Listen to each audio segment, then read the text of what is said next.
Este paquete tiene suficiente fentanilo como para matar a 500.000 de personas. En el año 2024, las aduanas estadounidenses confiscaron casi 10.000 de estos paquetes. Eso es suficiente droga como para matar a más de la mitad de la población mundial, alrededor de 5.000 millones de personas. ¿Cómo llegamos hasta aquí? Durante casi 30 años, los Estados Unidos ha estado sufriendo una crisis silenciosa, la crisis de los opioides. El opio y sus derivados son analgésicos increíblemente potentes, pero también altamente adictivos. La crisis de los opioides ha tenido consecuencias catastróficas. Casi 1 millón de estadounidenses han muerto debido a sobredosis de opioides en los últimos 30 años. Hoy en día, la crisis de los opioides es impulsada por drogas ilícitas como el fentanilo, pero no siempre fue así. El fentanilo no inundó las calles estadounidenses hasta el año 2013. Para entonces, la crisis de los opioides llevaba casi 2 décadas estando, no en los barrios marginales de Los Ángeles, ni en los carteles de México, sino en los consultorios médicos y en las oficinas de una empresa multimillonaria.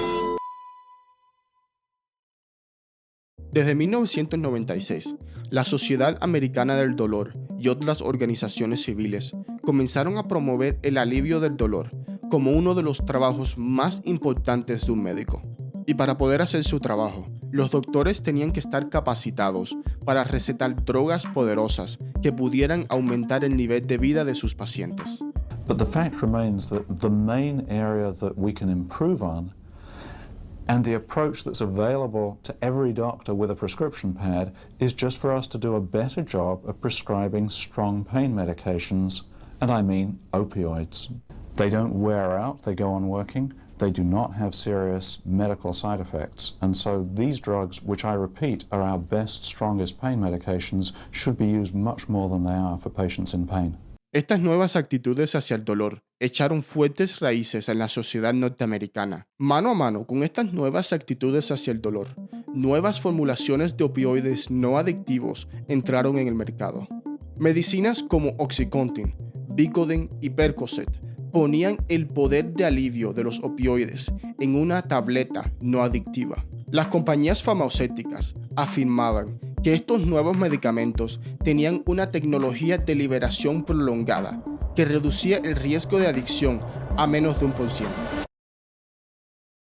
Gracias a estos desarrollos, los opioides comenzaron a ser recetados para dolores crónicos como dolores de espaldas y migrañas. Durante la primera mitad de la década de los 90, las recetas anuales de opioides aumentaban en 2 o 3 millones cada año. Esto era explicado en aumentos por la población. Más personas, más recetas. Pero en 1996 ocurrió algo sin precedentes. 94 millones de recetas. Un aumento de 7 millones. Esta tendencia no pararía hasta el año 2012, cuando hubieron 255 millones de recetas de opioides. Esto era más que el triple de 1995. Para organizaciones como la Sociedad Americana del Dolor, esto era un gran hito. Menos personas ahora estaban sufriendo de dolor innecesario. Pero de lo que nadie se dio cuenta en 1996 era que la crisis del opio ya había empezado. Año tras año, las muertes causadas por sobredosis de opioides aumentaron silenciosamente. Por todo el país, por todas las grandes ciudades, una epidemia oculta consumía la sociedad.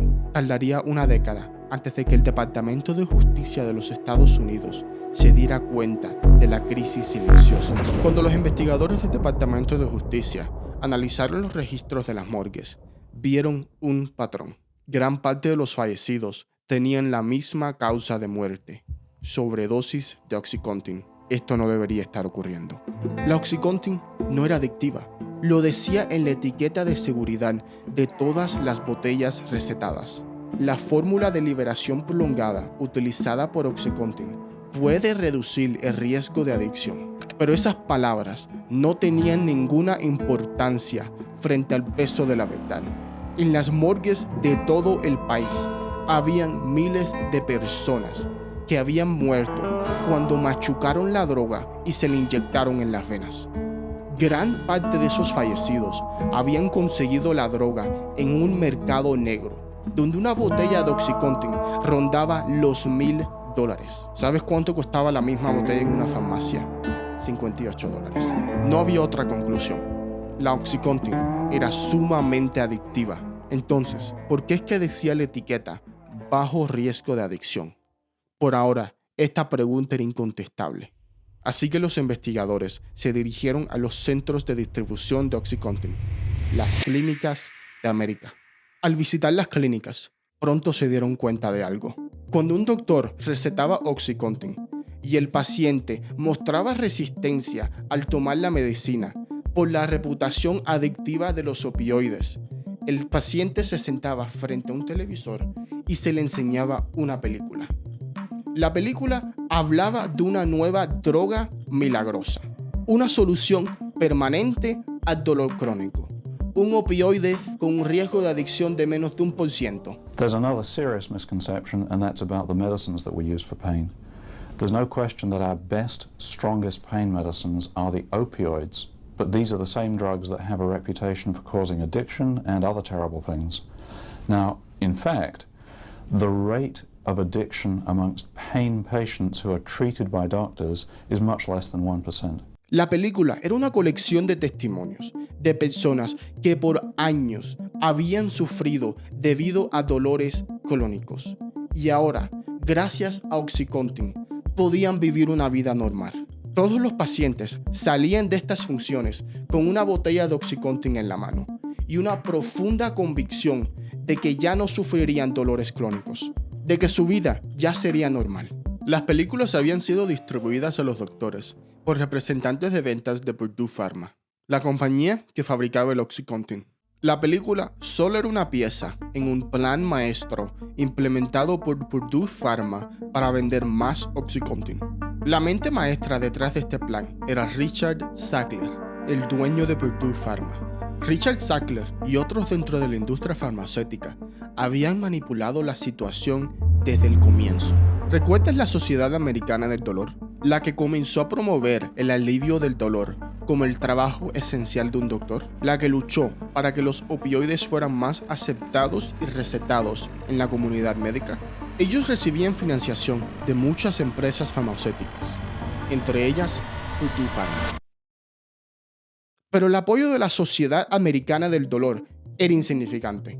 La FDA, la Administración de Alimentos y Medicamentos por sus siglas en inglés, tiene que someter a escrutinio científico cualquier droga que entre en el mercado. Sin cuestión, la administración aprobaría la droga porque tiene usos legítimos, pero jamás permitiría que Purdue escribiera en la etiqueta de OxyContin: la formulación de liberación prolongada utilizada por OxyContin puede reducir el riesgo de adicción. La FDA no permitiría esto porque todos los opioides son adictivos, sin excepción. Si recuerdas, era esta afirmación la que permitió que doctores por todo el país recetaran OxyContin a todo el que lo quisiera. ¿Cómo lograron colocar estas palabras claves en la etiqueta de la droga? Fue a comienzos de 1996, cuando representantes de Purdue Pharma se reunieron en un hotel privado con el Dr. Curtis Wright.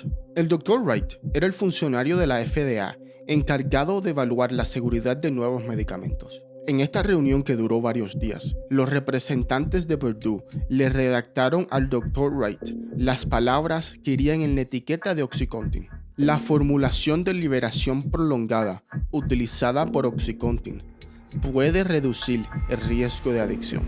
Esto era una mentira deliberada por parte de Purdue. No existía evidencia científica alguna para respaldar estas palabras. El Dr. Wright debió haberse dado cuenta de esto. Él debía haber sabido que todos los opioides tienen un alto riesgo de adicción. Entonces, ¿por qué no hizo nada al respecto? Considera que en 1997 el Dr. Wright renunció la FDA y en 1998 fue contratado ¿por quién? Purdue Pharma, con un salario de $400,000 al año, mucho más de lo que ganaba en la FDA. ¿Había algún negocio escondido entre el Dr. Wright y Purdue Pharma? Nadie sabe de seguro y tampoco se ha lanzado una investigación para averiguarlo. Déjame saber tú en los comentarios qué piensas de esta situación. Una vez aprobada la droga, Richard Sackler emprendió en su estrategia para conquistar el mercado. Él armó un ejército de representantes de ventas que viajaban por el país entero promoviendo la OxyContin. Fueron estos representantes de ventas que le distribuyeron a los doctores las películas diseñadas para engañar a los pacientes a creer que la OxyContin no era adictiva. Pero no todos los doctores recibieron estas películas. De hecho, los representantes de ventas tenían acceso a una base de datos que contenía la información de los médicos que más recetaban opioides. Fueron estos los que primero recibieron las películas y las visitas de los representantes de Purdue. Los doctores que más recetaban OxyContin incluso recibían viajes con todos los gastos pagos a destinaciones de lujo. En papel, estos viajes eran para que los médicos atendieran conferencias patrocinadas por Purdue, pero en realidad eran vacaciones. Y como si fuera poco, los representantes de ventas eran compensados cuando lograban aumentar el número de recetas de OxyContin, así que hacían más que solo distribuir películas. Ellos se reunían con los doctores y le explicaban a fondo los supuestos beneficios de OxyContin. También le aconsejaban al doctor que esta droga tenía propiedades especiales. Si el paciente aún se queja de sentir dolor, puede simplemente aumentar la dosis de OxyContin. Para los que no saben, la adicción a los opioides comienza cuando tu cuerpo se acostumbra a la droga. Con el tiempo, necesitas dosis cada vez mayores para sentir el mismo efecto. Esto se conoce como tolerancia. A largo plazo, si no aumentas la dosis de opioides, el dolor que estabas intentando tratar con la droga pronto regresa. Cuando esto ocurre y el paciente empieza a sentir dolor otra vez, se queja a su doctor, quien ha sido aconsejado de aumentar la dosis. No fue hasta el año 2007 cuando el Departamento de Justicia de los Estados Unidos descubrió todo esto. Demandaron a Purdue. Purdue intentó luchar, pero ¿qué podían hacer? Era claro lo que estaban haciendo. Así que perdieron. Fueron castigados con una multa de $634 millones. Parece mucho, ¿no? Bueno, imagínate que solo en la venta de OxyContin, Purdue había ganado $35,000 millones. La multa era de apenas 2% de las ganancias de Purdue, un monto prácticamente insignificante. Siguiendo la demanda, Purdue reformuló OxyContin para que fuera más difícil de aplastar e inyectar, pero continuó con sus tácticas de ventas agresivas. En esos tiempos había muy pocas regulaciones para controlar las industrias farmacéuticas. No fue hasta el año 2011 cuando la CDC declaró la adicción y sobredosis de opioides recetados como una epidemia nacional. Esta declaración de la CDC trajo un escrutinio masivo sobre las acciones de Purdue y otras empresas farmacéuticas e impulsó la creación de nuevas leyes para regular la industria. Pero ya era demasiado tarde. Las millones de recetas distribuidas en casi 2 décadas habían creado millones y millones de adictos. Cuando el gobierno de los Estados Unidos comenzó a regular la industria, las recetas de opioides se hicieron mucho más difíciles de adquirir. Pero los adictos no dejaron de ser adictos. Se dirigieron a las calles para tratar de encontrar cualquier opioide que pudieran. Un estudio en el 2012 reveló que el 75% de los adictos a la heroína habían empezado con OxyContin u otra droga recetada. Los narcotraficantes mexicanos, al ver la inmensa demanda de opioides en los Estados Unidos, primero comenzaron a traficar heroína, pero no tardaron en darse cuenta que el fentanilo era mucho más potente y barato. Esto hacía traficar paquetes pequeños como estos, mucho más barato y rentable. Nuevas demandas se presentaron contra Purdue Pharma y la familia Sackler. En el 2020 se acordó que Purdue Pharma pagaría una multa de $8,300 millones, lo que llevó la compañía a la bancarrota.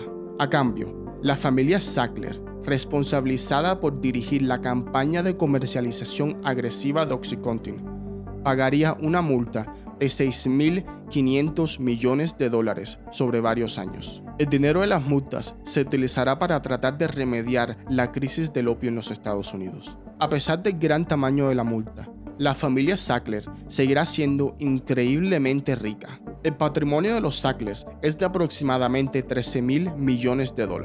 O sea, poco más de la mitad de su patrimonio será pagado en multas. Y más importante aún, no sufrirán ningún cargo criminal por sus acciones. Es decir, no irán a la cárcel. Es mi opinión que todos los involucrados en este negocio que deliberadamente engañaron al pueblo estadounidense para enriquecerse a sí mismos deben ser tratados con la misma ferocidad con la que tratamos a cualquier narcotraficante. No basta con multas, tienen que ser encarcelados. ¿Es suficiente las multas que sufrió la familia Sackler o deben enfrentar consecuencias más severas?